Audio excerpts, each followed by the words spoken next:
I was in Bodh Gaya, the town where you can find the tree under which the Buddha attained enlightenment. But at this point, enlightenment was the last thing on my mind.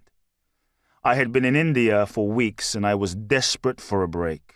Some air conditioning, a soft bed, some peace and quiet. This bench would have to do. But as I closed my eyes, I heard music amidst the bustling noises of the crowds, some singing, chanting and drumming. I opened my eyes. Lined up in front of the temple were 10 beggars in formation, as if on some kind of beggar's row, bowls in hand. My eyes fell upon one man at the end of the line. Dressed in a blue wrap and nothing else, the man was drumming to the beat of his song. I could tell his hymns were to God as he was singing his heart out, eyes closed, face lifted to the heavens. I was entranced. He sang with such devotion, purity, passion, and joy that my exhaustion melted away. As I sat there watching this man, I soon realized why his eyes were closed. He was blind. This man couldn't see if he was making any money because he had no idea whether anyone was even listening to him. As I watched him sing with no need for any recognition, I thought of all the things I did in my life simply in pursuit of money. All the things I did in my life just to be seen and recognized.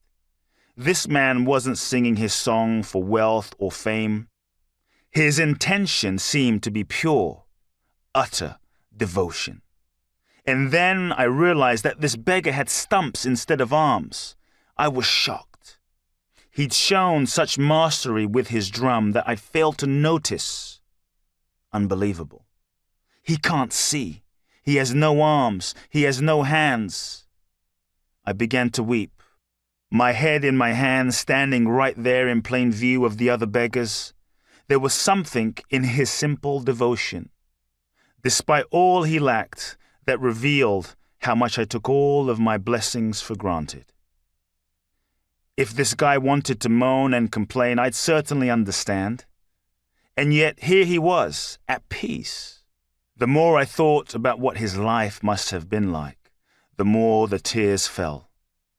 I thought about how I'd eat if I had no hands, or how I'd pee, or how I'd maneuver around the world without sight.